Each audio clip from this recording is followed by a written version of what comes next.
Chers amis, bonsoir et bienvenue dans ce premier direct du MOOC Sorbonne Droit des entreprises, deuxième session. Je suis Bruno Dondero, professeur à l'Université Paris 1 Panthéon-Sorbonne et je suis bien accompagné puisque j'ai avec moi Chantal Donzel, maître de conférence à l'Université Paris 1 Panthéon-Sorbonne. Bonjour. Et Julien Delvalle, doctorant à l'Université Paris 1 Panthéon-Sorbonne. Bonjour. Alors, vous avez peut-être déjà expérimenté la manière dont nous fonctionnons dans le cadre de ces directs. Nous allons voir avec vous un certain nombre de questions qui se rapportent aux thèmes qui sont étudiés pendant la semaine et nous allons répondre aux questions que vous avez posées sur le forum, aux questions que vous posez en direct par Twitter et nous allons échanger aussi entre nous, parfois découvrir peut-être des questions que nous ne soupçonnions pas que vous nous posez, parce que vous êtes aussi, pour certains d'entre vous, des praticiens et vous avez des questions que nous ne connaissons pas forcément, même si nous nous intéressons beaucoup à la pratique. Et donc, eh bien, nous allons voir ensemble ces différentes questions. Donc, le principe, c'est que nous allons suivre un certain nombre de thèmes et répondre aux questions qui s'afficheront d'ailleurs pour certaines d'entre elles en bas de l'écran. Vous connaissez le hashtag pour suivre notre fil de discussion. Alors nous allons tout de suite commencer avec un thème que nous pouvons appeler de présentation. Thème de présentation parce que vous posez beaucoup de questions sur l'entreprise. Alors, MOOC Sorbonne Droit des entreprises, nous parlons beaucoup de droit des sociétés, mais l'entreprise n'est pas exploitée que sous forme de société, elle est aussi exploitée sous d'autres formes. Et d'ailleurs, commençons peut-être par parler d'entreprise avec vous, Julien. Est-ce qu'on a une définition juridique de l'entreprise? Est-ce que c'est un concept juridique? Est-ce qu'on constitue une entreprise comme on constitue une société? Eh bien écoutez, non, il n'y a pas de définition juridique à proprement parler de la notion d'entreprise. Et pour cette raison, on se réfère généralement à un concept économique, à savoir l'activité que décide d'entreprendre une personne, soit effectivement individuellement, soit par exemple sous la forme d'une société. D'accord, donc la société, c'est un concept juridique. Tout à fait. C'est défini par le Code civil. Tout à fait. L'entreprise et l'entrepreneur ne sont pas des concepts juridiques, du moins ils ne sont pas définis par le Code civil.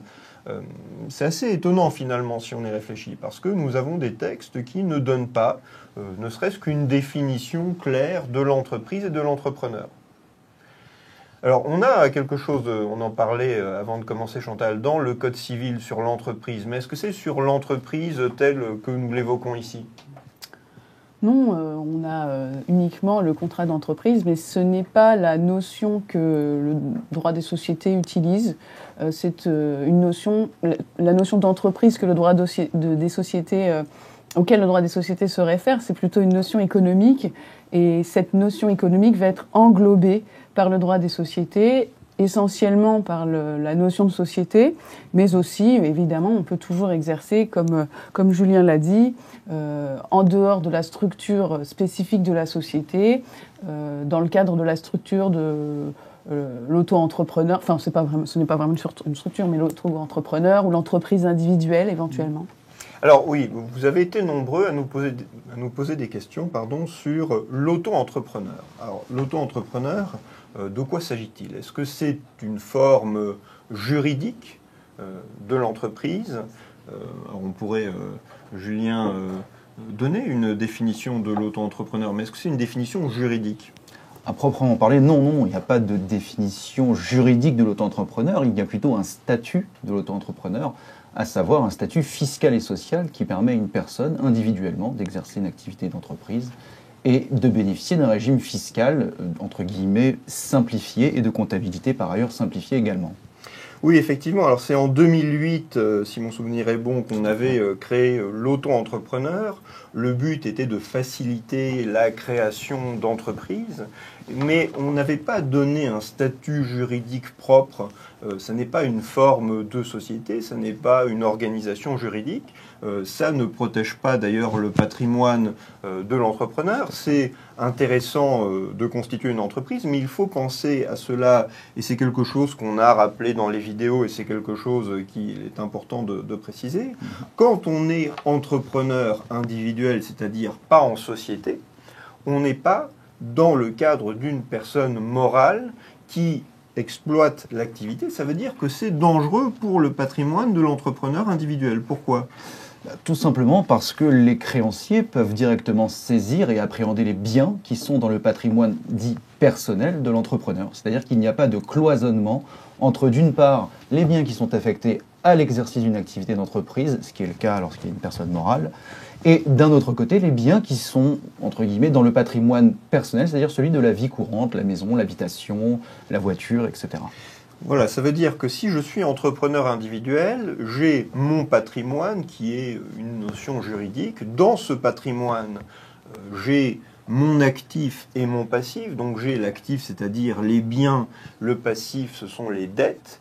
Et si je suis entrepreneur individuel, l'idée c'est que j'ai dans le même patrimoine mon actif et mon passif personnel et mon actif et mon passif professionnel. Ça veut dire que, imaginons que j'ai une salariée qui serait vous, Chantal, par exemple, j'ai mon patrimoine, j'ai ma maison, j'ai mon véhicule.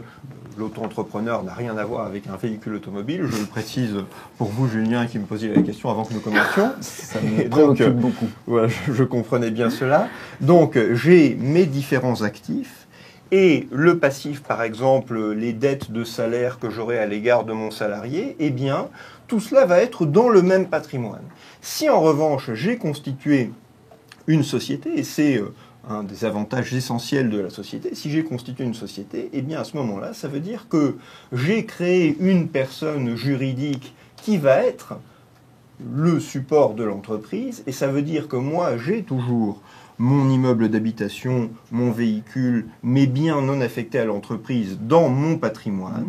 Il y a une autre personne juridique qui est la société, qui a, elle, les contrats de travail, les dettes liées à l'entreprise, les actifs liés à l'entreprise, et ce sont deux personnes distinctes. Alors il peut y avoir des passerelles, si l'on peut dire, parce que dans certains cas, si je suis dirigeant, je vais peut-être engager ma responsabilité et peut-être que les créanciers de la société pourront venir rechercher ma responsabilité personnelle, mais l'idée, c'est qu'on a mis l'entreprise au sein du patrimoine d'une personne juridique distincte. Et donc c'est une différence très importante parce que ça veut dire que les créanciers de l'entreprise ne sont pas mes créanciers. Est-ce que l'un ou l'autre, vous voulez ajouter des choses là-dessus ? Non, simplement que je ne pourrais pas agir contre vous en tant que votre salarié pour obtenir le paiement de mes salaires voilà, en utilisant absolument votre voiture, voilà, votre maison. Je le sens bien déçu de cela. Je dirais peut-être juste une chose, c'est qu'effectivement la société est la structure juridique qui permet l'exploitation d'une activité, mais que toute société n'a pas nécessairement la personnalité morale, c'est-à-dire que certaines formes sociales, et notamment on pense à la société en participation, qui volontairement résulte d'un choix des associés, de ne pas adopter la personnalité juridique pour l'exploitation de leur activité. Mais en dehors de ce cas et de la société créée de fait, évidemment, toute société a le bénéfice d'accéder à l'existence juridique personnifiée.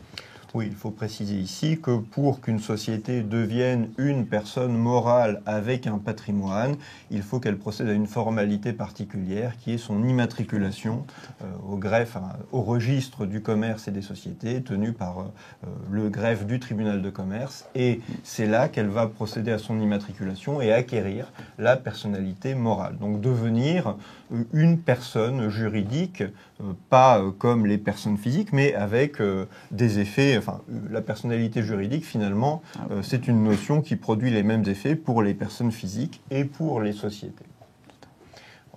On ne rentrera pas dans plus de détails ici sur ce point. Alors, parlons précisément de la société.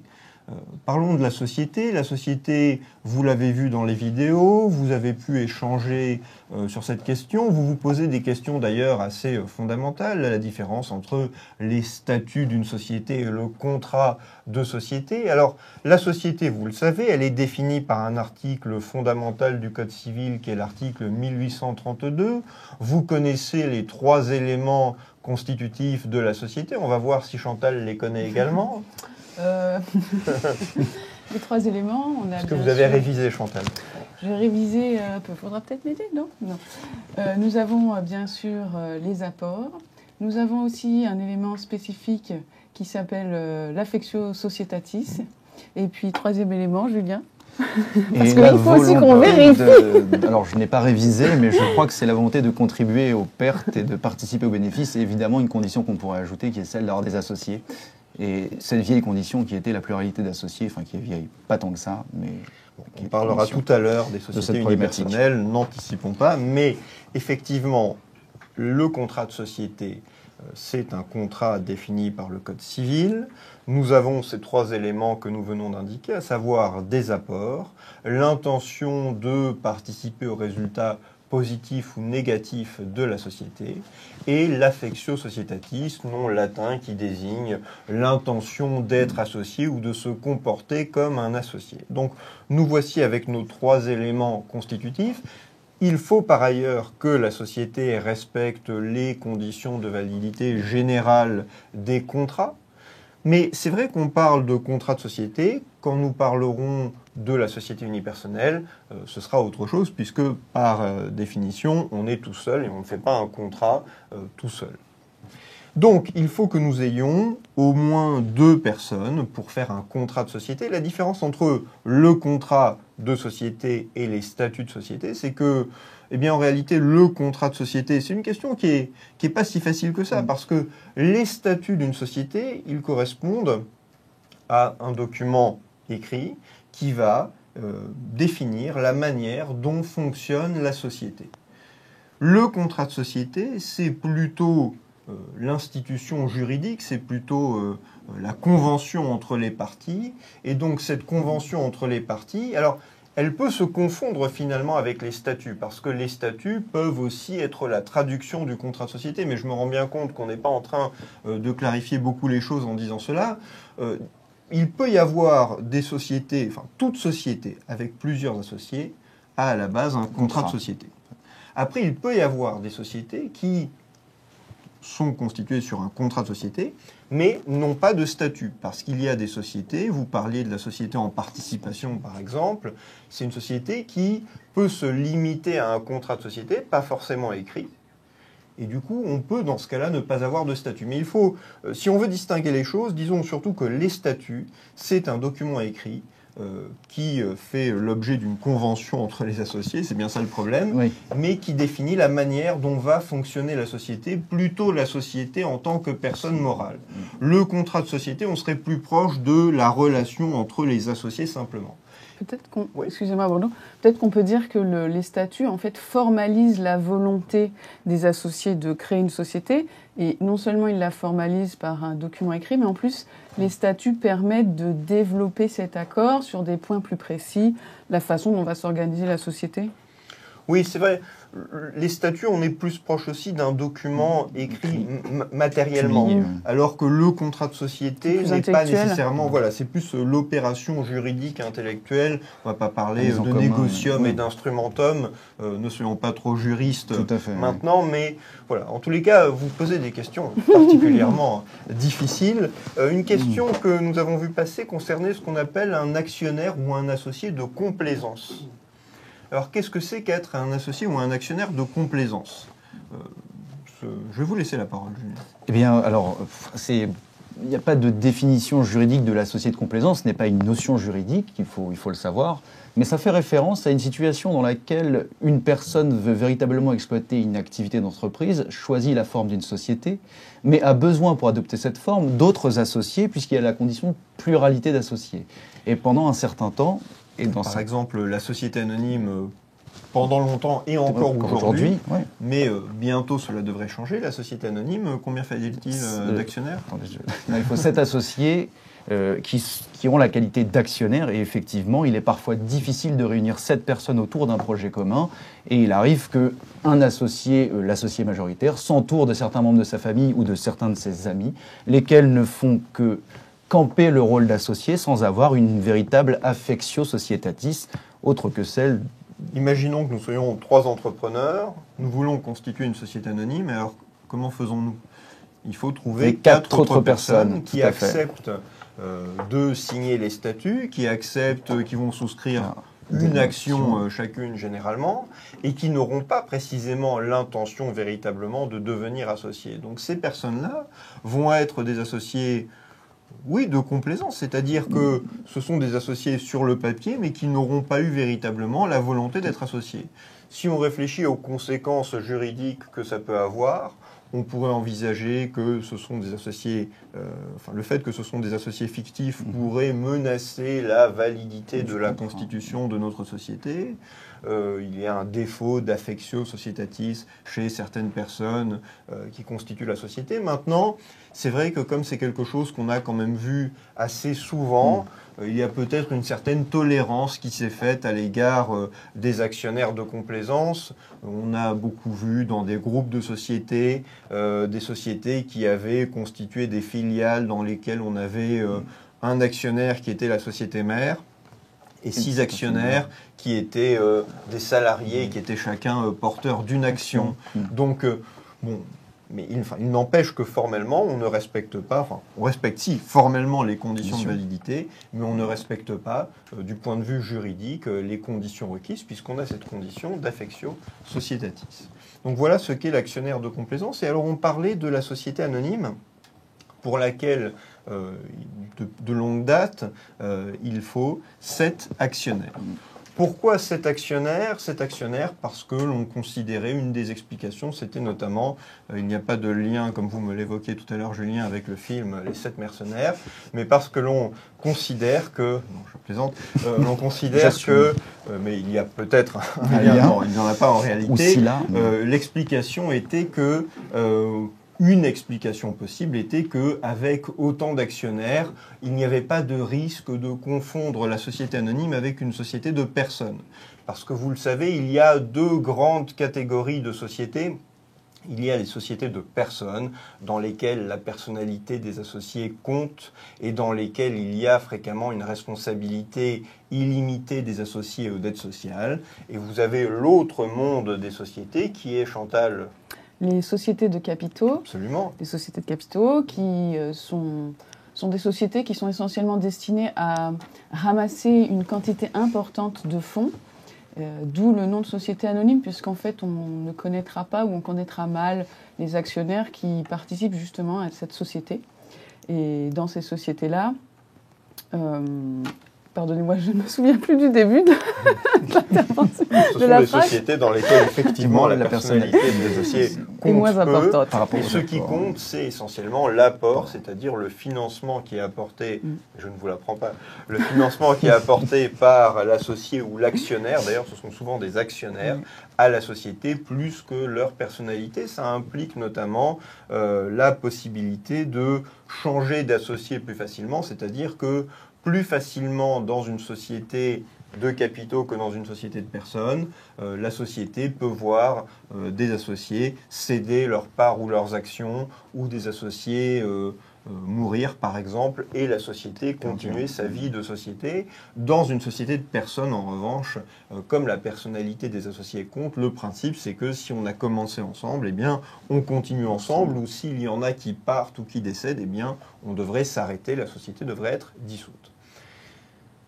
Pas mal de choses déjà, pas mal de questions. Vous posez des questions aussi sur le pacte d'actionnaires. Je vois que les explications sur les statuts et le contrat de société ne vous ont pas satisfait ou n'ont pas suffi à étancher votre curiosité. Et donc, le pacte d'actionnaires, il faut en parler un instant, c'est important.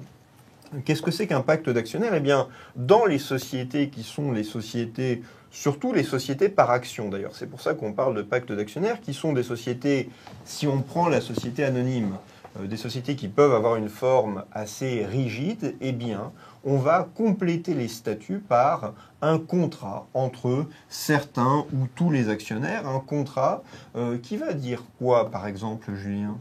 C'est un contrat qui, par exemple, à l'origine, permettait de prévoir certaines clauses que n'autorisaient pas les statuts, ou du moins certaines clauses qui n'étaient pas rendues publiques par la publication des statuts. Ça peut être le cas d'une clause d'exclusion, d'une clause de préemption, d'une clause d'agrément, d'une clause de sortie conjointe. Enfin, on pourrait... On peut prendre un exemple très simple. Imaginons que nous soyons 3 associés, chacun un tiers des droits sociaux. Ça veut dire que nous ne savons pas, puisque chacun de nous a un tiers des droits de vote, nous ne savons pas, avant la réunion d'une assemblée, dans quel sens l'assemblée va pencher, parce que nous ne verrons qu'au moment du vote si nous votons, si nous sommes au moins 2 à voter oui aux décisions. Et puis, on pourrait se faciliter la tâche en concluant un pacte. Alors, ce n'est pas par solidarité masculine, mais non, je vais changer d'ailleurs. Voilà, je vais conclure un pacte d'actionnaires avec Chantal. Et le résultat, c'est que 33% et 33%, nous allons faire un contrat entre nous. Ce n'est pas les statuts. Le contrat n'est en principe pas divulgué aux tiers. Ce n'est pas les statuts. Le contrat dit que nous nous réunirons avant chaque assemblée de la société pour décider en quel sens nous allons voter. Et donc, de cette manière, puisque nous avons à nous deux 66,6666% des droits de vote, eh bien, nous serons toujours en mesure de prendre des décisions. Et vous n'aurez qu'à suivre et à regarder. En tant que minoritaire, malheureusement. Voilà, en tant qu'associé minoritaire, absolument. Donc, le pacte d'actionnaires permet d'encadrer la manière dont certains actionnaires vont voter. Voilà un premier avantage. On peut aussi prévoir dans le pacte, puisqu'on est majoritaire, que c'est nous qui allons décider de qui sera le dirigeant et nous pouvons décider que ça sera nous alternativement ou que nous siégerons tous deux au conseil d'administration et pas vous. Voilà ce que nous pouvons décider. C'est pas juste, mais... Des clauses très fréquentes aussi, c'est important d'en toucher un mot simplement, prévoient la manière dont nous pouvons sortir de la société. Par exemple, on peut prévoir que si moi je veux vendre mes actions, eh bien je dois vous les proposer en priorité et inversement, ce qu'on appelle donc une clause de préemption. Voilà, on peut prévoir de très nombreuses clauses, nous y reviendrons peut-être dans la suite de ce MOOC, mais voilà ce que l'on pouvait dire de simple enfin, c'est déjà l'essentiel sur les pactes d'actionnaires. Alors, et pour terminer, parce que c'était aussi une question que vous avez posée, non, il n'est pas nécessaire d'avoir un pacte d'actionnaires, mais cela peut être pratique parce que cela permet, alors pas forcément de mettre des choses qui ne seraient pas valables si elles étaient dans les statuts, mais plutôt de mettre des choses que l'on n'a pas envie de voir dans les statuts parce que ça ne concerne pas tout le monde, alors que les statuts concernent tous les associés, ou parce que on n'a pas envie tout simplement que les tiers aient accès, en lisant nos statuts, à des clauses qui concernent nos relations à nous, actionnaires, simplement. Bien, sur la société, c'est à peu près tout ce que nous allons vous dire pour ce soir, et nous allons aborder une question importante qui est celle du financement de la société. Alors le financement de la société, c'est la partie qui concerne précisément les apports, mais pas seulement, puisque dans l'article 1832 du Code civil, on nous parle des apports. Les apports, de quoi s'agit-il, Julien ?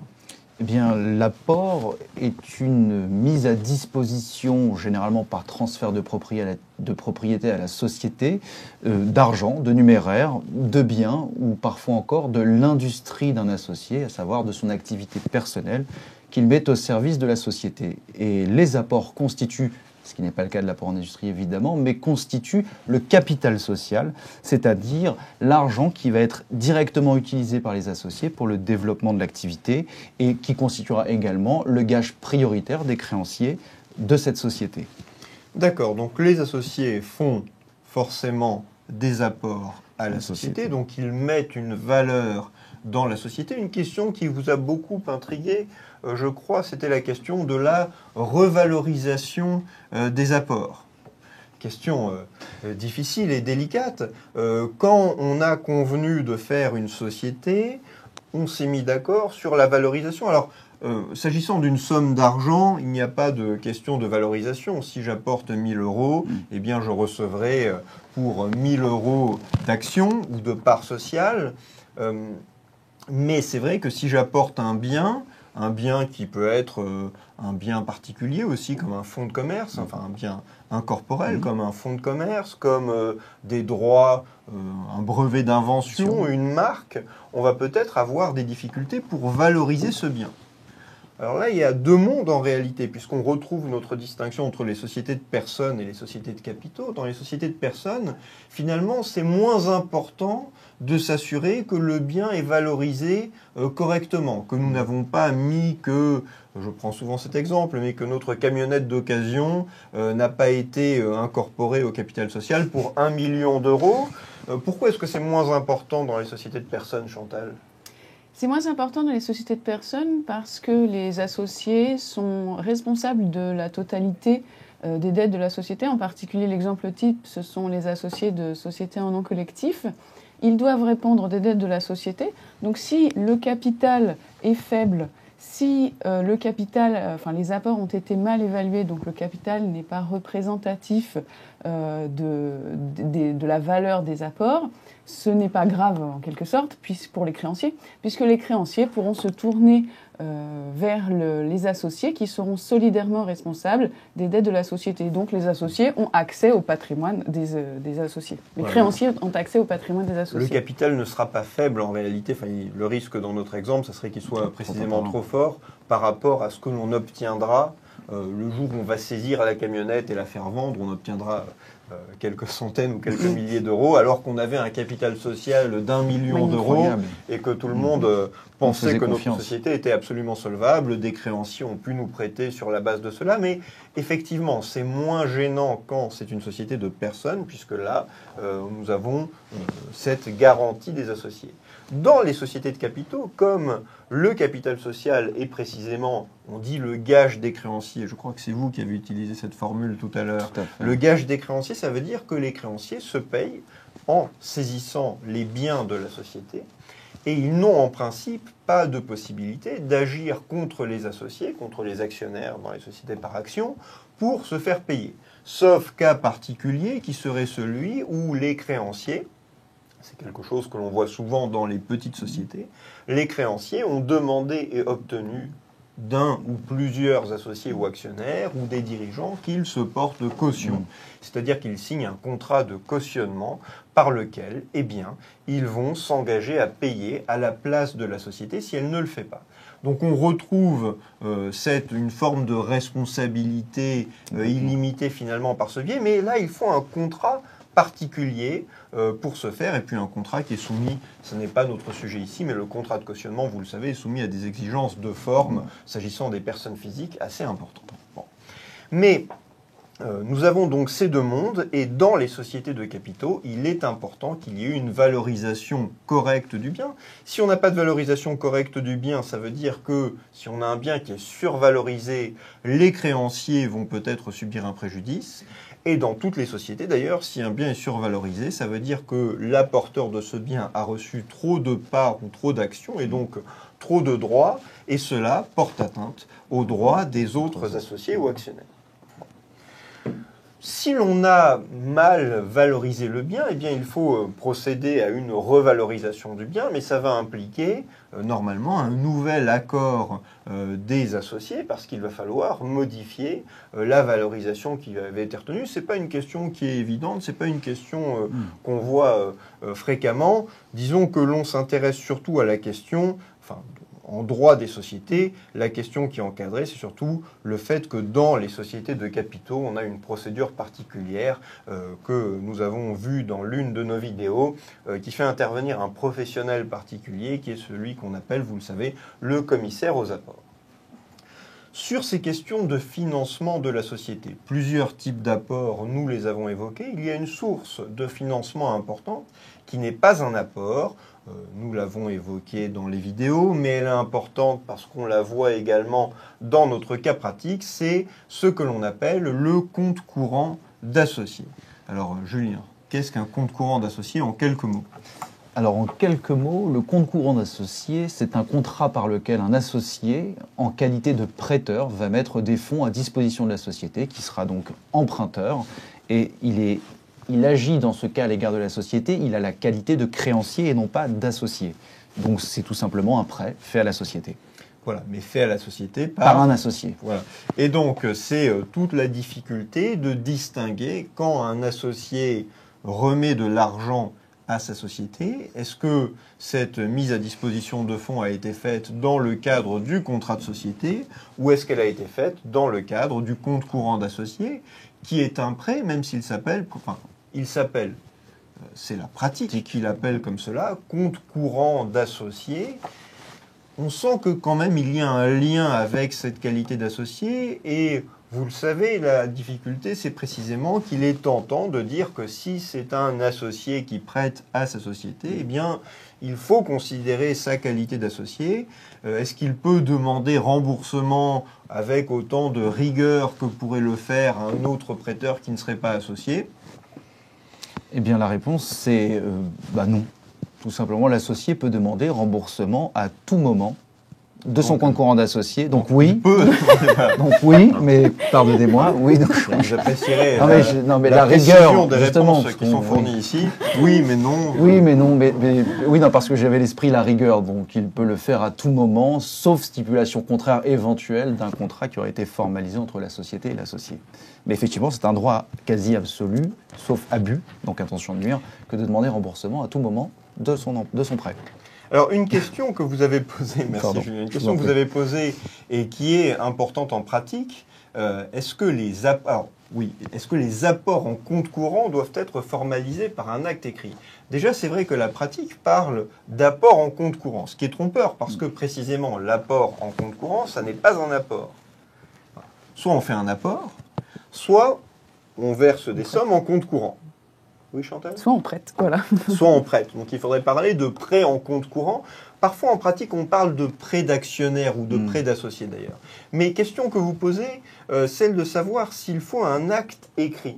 Et c'est vrai que une des difficultés qu'on peut avoir pour qualifier la remise de fonds, c'est que si on n'a pas d'acte écrit, est-ce que c'est un prêt? Alors, pour dire que c'est le contrat de société, il faudrait avoir une décision d'augmentation du capital. Mais c'est vrai qu'on peut avoir des formes de société dans lesquelles on a peut-être moins de rigueur, ou est-ce qu'il n'y a pas une société de fait qui apparaît lorsque l'on remet les sommes? Bref, le mieux serait, vous savez que pour les juristes, mieux vaut dire les choses et mieux vaut encore les écrire.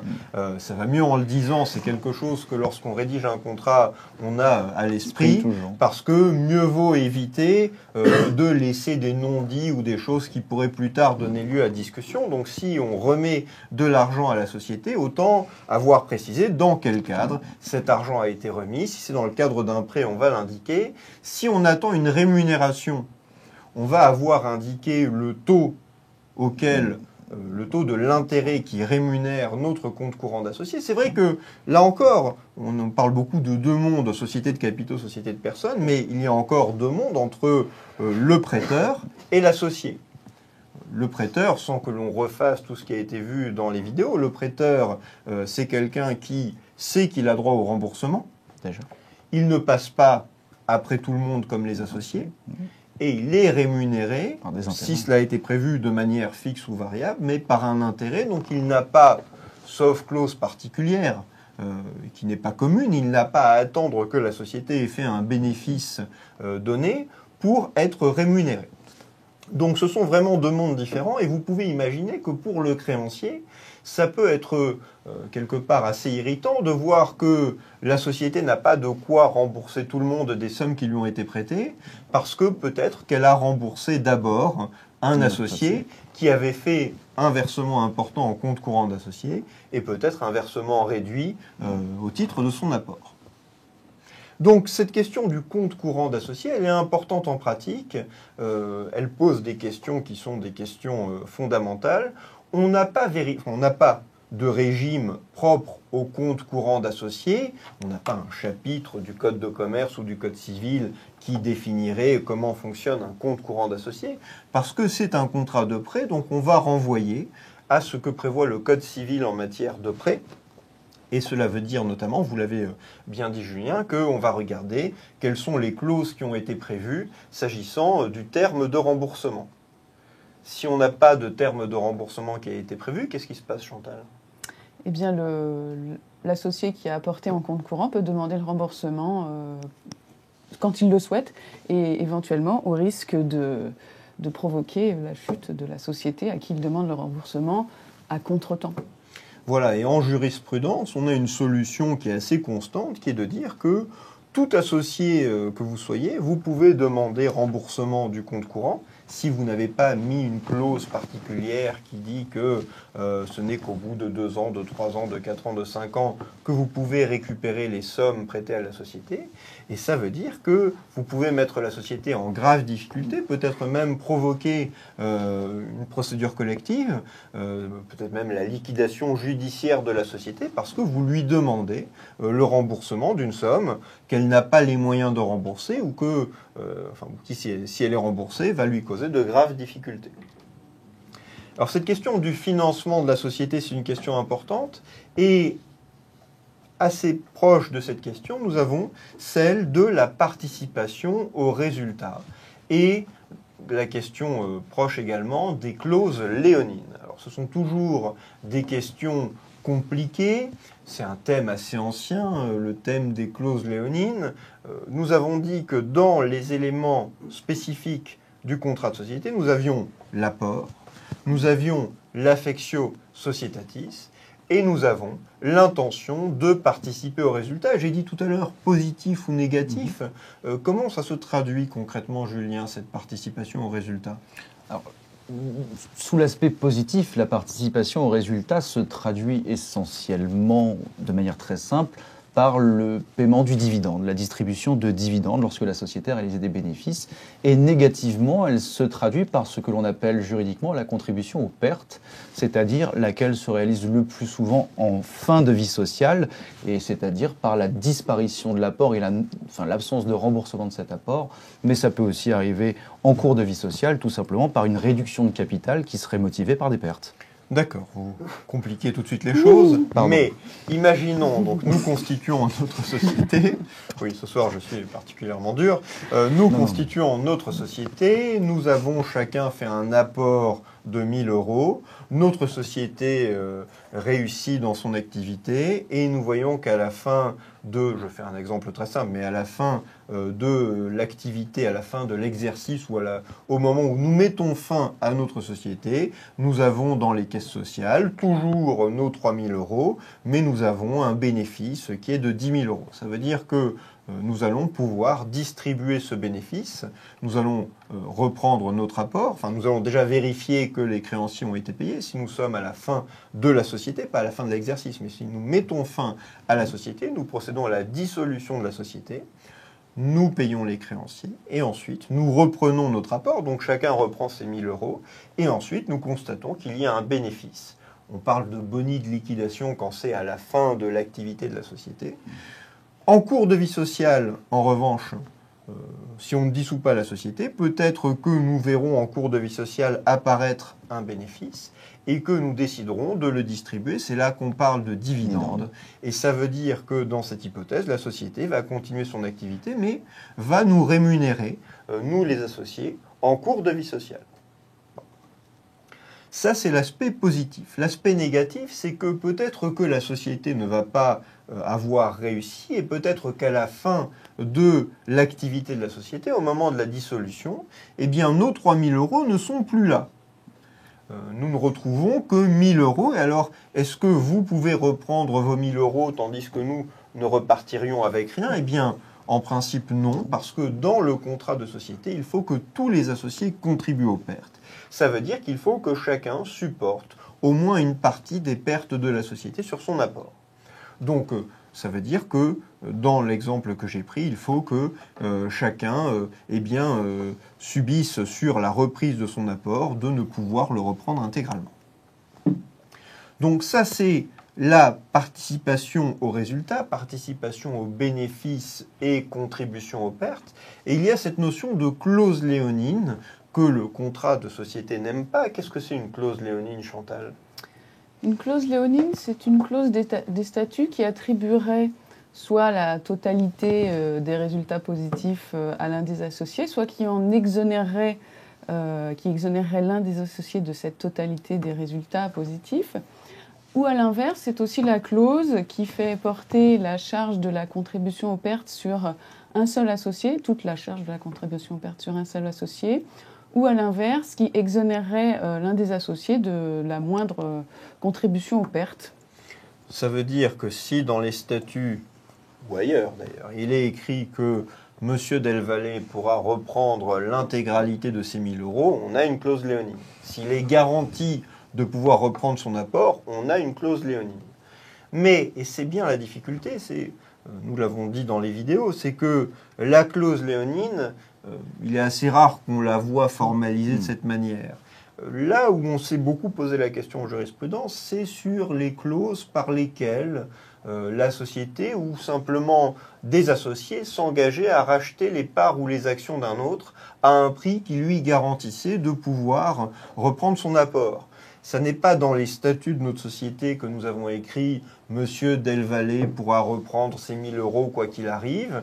Nous avons écrit, mais pas dans les statuts ou pas nécessairement dans les statuts, que eh bien, je m'engage, moi associé, à vous racheter vos parts ou vos actions à au moins 1 000 €. Et le résultat, c'est que vous avez la possibilité de me demander de vous verser un prix qui vous permet de reprendre votre apport. Alors, on peut se demander si c'est une clause léonine, ça produit finalement le même effet, mais en même temps, on peut aussi considérer que, eh bien, nous avons, vous et moi, le droit de convenir que je vous achèterai vos parts ou vos actions, et pour que notre engagement soit contraignant, il faut que nous ayons déjà défini un prix. Donc, on peut aussi considérer que, eh bien non, ce n'est pas une clause léonine, c'est simplement le fait que nous faisons une promesse qui porte sur la cession de vos actions. Promesse par laquelle, pour vous, c'est une promesse d'achat. Effectivement, vous êtes le bénéficiaire d'une promesse d'achat puisque vous avez obtenu de moi l'engagement que je vous rachète vos actions. Et pour que la promesse soit valable, il faut un prix déterminé ou déterminable. Et on pourrait avoir convenu que ce prix, il est de 1 000 € par exemple.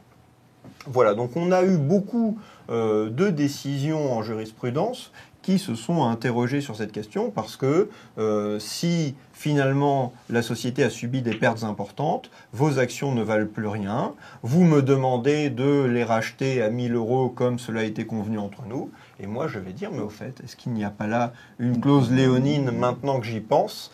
Et je vais arguer de cela pour refuser d'exécuter la promesse que j'avais pourtant signée. Parmi les questions que vous posez, une question qui est intéressante, est-ce que le gérant ou le dirigeant de société peut opposer le risque de défaillance à une demande de remboursement de compte courant d'associés ? Julien ? Alors, est-ce que le gérant peut opposer le risque de défaillance ? Mettez vos lunettes. Oui, parce qu'il y a une demande de remboursement. Non. Non, il ne peut pas opposer le risque de défaillance, puisque, comme on l'a dit précédemment, il est possible pour l'associé qui a fait un apport en compte courant et donc un prêt d'en demander le remboursement à tout moment, sauf lorsqu'une clause de ce contrat prévoit les choses différemment en respectant un délai raisonnable, etc. Voilà, ça veut dire que le dirigeant pourrait bien dire que oui, il oppose le risque de défaillance, mais ça n'est pas un facteur qui va empêcher que l'associé qui a versé des sommes en compte courant et qui est un prêteur obtienne remboursement de la même manière qu'une banque qui aurait prêté de l'argent à la société pourrait obtenir également remboursement des sommes prêtées. Chantal, est-ce que vous avez quelque chose à ajouter sur ces questions de financement ? Peut-être sur, ce n'est pas tout à fait lié, mais si c'est quand même lié à la question de la contribution aux pertes, sur l'adjectif limité dans société à responsabilité limitée. Pourquoi est-ce qu'on parle de responsabilité limitée ? On parle de responsabilité limitée pour indiquer que l'associé qui appartient à une telle société, donc par exemple la société à responsabilité limitée, la SRL, mais aussi les sociétés de capitaux, sociétés anonymes et sociétés par action simplifiée en particulier, les associés ou les actionnaires qui participent à de telles sociétés vont contribuer aux pertes pour le montant maximum qu'ils ont apporté, donc soit simplement par le biais de l'apport au jour de la constitution de la société, soit simplement lorsqu'ils ont acheté une action, en fait, ils ont... Restons simples, cela veut Donc, cela veut dire ils ne peuvent pas perdre plus que le montant de leur apport. Voilà, exactement. Donc, si j'ai souscrit pour 1 000 euros d'actions dans une société à responsabilité limitée, ne me regardez pas comme ça. Je dirais bien 1 000 euros de part sociale. 1 000 euros de part sociale, oui. Alors, le piège est effectivement que on a une société qui s'appelle la SARL, la Société à responsabilité limitée, mais que les sociétés par action sont aussi des sociétés où la responsabilité est limitée aux apports. Donc, si j'ai souscrit pour, je vous concède, 1 000 euros de part sociale, cela veut dire que je peux perdre mon apport, je peux perdre mes 1 000 euros, mais sauf cautionnement, on ne viendra pas me rechercher sur mon patrimoine, à la différence des sociétés à responsabilité illimitée, qui sont les sociétés de personnes, sociétés civiles, sociétés en non collectif, dans lesquelles il y a effectivement cette possibilité d'aller rechercher les associés sur leur patrimoine. Question qui est posée, qui est intéressante. Est-ce que les clauses léonines sont-elles l'inverse de l'affectio societatis? Eh bien, on peut se dire que si vous entrez en société en demandant un droit à être remboursé quoi qu'il arrive, on peut se dire que vous n'avez pas l'esprit de l'associé, vous n'êtes pas entré en société avec le bon état d'esprit, et on pourrait dire que vous n'avez pas l'affectio societatis. Si vous avez conclu un contrat de société et qu'il y a une clause léonine, l'article 1844-1 du Code civil, vous le savez, prévoit que la clause est réputée non écrite, ce qui est une autre sanction, parce que ce n'est pas le contrat de société qui va tomber dans son ensemble, mais simplement la clause qui vous donnait ce droit particulier. Dernier thème que nous abordons, qui est un thème assez difficile à appréhender finalement, celui des sociétés unipersonnelles. Je vois passer de merveilleuses questions entre-temps. Pourquoi la SAS est-elle le type privilégié des startups? Question intéressante, mais la SAS, nous y reviendrons bientôt. La SAS, Société par action simplifiée, qui a comme particularité de permettre une grande liberté aux rédacteurs des statuts. Et ça permet de notamment prévoir la manière dont la société va être dirigée. On n'est pas dans une organisation légale figée. On peut prévoir notamment des comités de direction, des comités exécutifs, une organisation assez originale. Mais voilà, je ne veux pas déflorer le sujet pour l'instant. Donc, nous évoquions la question des sociétés unipersonnelles. Alors, nous avons commencé notre séance en parlant de l'entrepreneur individuel. Est-ce que l'entrepreneur individuel, c'est une société unipersonnelle, ma chère Chantal? Non, ce n'est pas l'entrepreneur individuel, n'est pas une société unipersonnelle. L'entrepreneur individuel, par définition, c'est celui qui exerce son activité en son nom propre, avec son patrimoine propre. Alors que la société unipersonnelle, c'est une société qui n'est constituée que d'un associé ou d'un actionnaire. Mais cette société, elle a une existence juridique propre, elle a un patrimoine propre, et c'est extrêmement intéressant pour l'associé qui est l'unique associé de cette société, parce qu'il a au service de son activité à la fois une personne juridique propre et un patrimoine propre, ce qui évite que les dettes de la société, de son activité, ne puissent être payées sur son patrimoine personnel. Donc on a l'entrepreneur individuel qui est une personne physique, oui, et la société unipersonnelle qui est une personne morale. Personne juridique autonome par rapport à l'entrepreneur individuel. Absolument.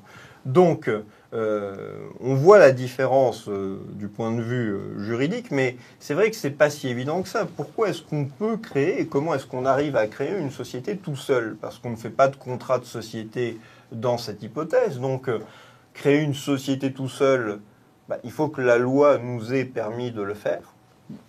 C'est le cas. Tout à fait. C'est le cas pour quelle société? C'est le cas pour les SARL, les sociétés à responsabilité limitée, et puis aussi, plus récemment, pour les sociétés par action simplifiée. Ces sociétés, on leur donnera un nom spécifique. Pour les SARL, on parlera d'EURL, les entreprises unipersonnelles à responsabilité limitée, Pour les SAS unipersonnels, on parlera justement de SASU, qui n'est pas très élégant, mais donc de sociétés par action simplifiées unipersonnelles. D'accord, donc ces sociétés, parce que la loi l'a autorisé, elles peuvent être constituées par un associé tout seul. Oui.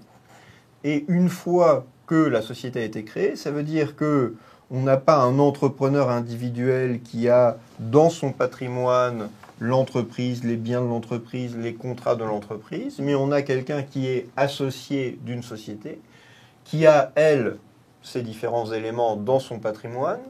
Mais c'est un peu bizarre parce qu'on a quelqu'un qui est associé unique. Déjà, le mot associé unique est déjà assez étonnant. Un associé unique, ça ne fait pas des assemblées. Alors les textes prévoient qu'il prend des décisions d'associé unique qu'il consigne sur un registre. S'il est associé unique et dirigeant de sa société, il ressemble quand même beaucoup, vu de l'extérieur, à l'entrepreneur individuel. Mais juridiquement, il y a deux personnes distinctes, celle de l'associé et celle de la société. Et l'associé d'ailleurs a intérêt à ne pas se tromper de poche parce que il ne doit pas, s'il est dirigeant par exemple, utiliser les biens de la société dans son intérêt personnel. La différence, c'est que si vous êtes associé ou dirigeant d'une société et que vous utilisez ces biens dans votre intérêt personnel, vous invitez votre famille au restaurant avec les fonds de la société, eh bien vous êtes en train de commettre le délit d'abus de biens sociaux. Donc voilà une conséquence de l'utilisation de la personnalité morale. Ce n'est pas une conséquence positive, mais c'est la contrepartie du fait que si j'ai créé une personne morale avec son patrimoine, je dois respecter l'autonomie de ce patrimoine. Donc je n'utilise plus l'argent que j'ai remis à la société dans mon intérêt propre. C'est sanctionné pénalement et assez lourdement, mais c'est le moyen de s'assurer qu'on n'a pas des personnes qui disent avoir constitué une société, qui la traitent comme si elle était, comme si les biens de la société étaient leurs biens propres, jusqu'au jour où un créancier dira mais je veux être payé, et on lui dira voyez avec la société. Non, on demande, si on crée une société avec la personnalité morale et avec un patrimoine, il faut respecter l'autonomie de ce patrimoine. Cela sera important d'ailleurs le jour où éventuellement la société sera mise en liquidation judiciaire, c'est-à-dire le jour où elle n'aura pas de quoi payer ses créanciers, parce que si c'est la seule société qui est en liquidation judiciaire, les biens de l'entrepreneur resteront protégés, il perdra les actions qu'il avait dans la société, mais on ne viendra normalement pas, on l'a déjà dit plusieurs fois, mais c'est très important, on ne viendra normalement pas rechercher, les créanciers ne pourront pas se payer sur les biens de l'associé, ils ne pourront se payer que sur les biens de la société, et s'il n'y en a pas assez pour les payer tous, eh bien, ce sera tant pis pour eux, parce que précisément, ils ne sont créanciers que de cette personne morale. Question qui nous est posée, quel est le statut juridique d'un artisan ? Julien. L'artisan est un entrepreneur parmi d'autres qui simplement exerce une activité d'artisanat. Ça peut être le cas d'un boulanger par exemple. Mais l'artisan n'est pas une structure juridique au sens propre du terme. Donc il peut choisir d'exploiter son activité d'artisanat sous la forme soit d'une entreprise individuelle, ce que l'on vient d'évoquer avec l'absence de création d'une personnalité juridique interposée entre lui et ses créanciers, ou alors tout simplement choisir la forme juridique de la société et notamment adopter la personnalité juridique pour celle-ci. Oui, alors c'est particulier parce que l'artisan, c'est une profession qui est une profession civile, parce que dans l'artisanat, eh bien, il y a un élément de savoir-faire important, mais c'est une profession civile qui, à certains égards, est assimilée aux commerçants, et c'est une profession civile qui a la possibilité de voir l'activité artisanale exploitée par une SARL par exemple. Donc on va avoir une société commerciale SARL qui va exploiter une activité civile, mais on rencontre cela avec d'autres professions. Les professions libérales par exemple peuvent, alors après il faut regarder le régime de chacune, mais certaines ont la possibilité. Les experts comptables par exemple peuvent exercer leur activité en SARL. Les avocats en revanche non, devraient recourir à une forme particulière qui est société d'exercice libéral à responsabilité limitée, la CELARL. Voilà. Mais la question de l'artisanat est intéressante parce que c'est vrai que c'est un statut particulier, c'est une activité qui est une activité civile que l'artisanat. Nous avons vu pas mal de choses au cours de cette séance. Traditionnellement, et nous allons continuer comme cela pour cette seconde session du MOOC Sorbonne Droit des entreprises, nous consacrons quelques minutes à la fin de la séance à évoquer le cas pratique de la semaine. Alors, à l'évoquer, nous n'allons pas en faire un corrigé détaillé maintenant, mais les questions qui étaient posées étaient des questions qui étaient assez simples finalement. La question qui était posée était une question assez simple. Quels sont les éléments à vérifier avant de décider si l'on va obtempérer ou non à la demande de remboursement du compte courant qui est faite par un associé? Alors, nous n'allons pas donner la solution ici, mais simplement donner une petite indication méthodologique, parce que tous ceux qui participent à ce MOOC ne sont pas des étudiants en droit ou n'ont pas forcément, en tous les cas, la méthodologie du cas pratique juridique. Il y a un élément qui est important, qui est que lorsque vous devez répondre aux questions posées dans le cadre d'un cas pratique, dans le cadre de ce MOOC, il faut que vous recherchiez le fondement juridique de la solution. C'est-à-dire que vous le recherchiez et que vous l'indiquiez. Une réponse, une solution que vous donnez dans le cadre d'une analyse juridique ne vaut à nos yeux rien ou du moins pas grand-chose si vous n'expliquez pas d'où vous tirez cette solution. Ça veut dire que si vous estimez qu'il est possible ou qu'il n'est pas possible de résister à la demande de remboursement, il faut que vous expliquiez les raisons juridiques qui motivent cela. Donc que vous analysiez la relation et éventuellement que vous, enfin éventuellement non, et que vous indiquiez que du fait du régime juridique de la relation en cause, eh bien, il est possible de ne pas rembourser ou au contraire, eh bien, il faut rembourser très vite.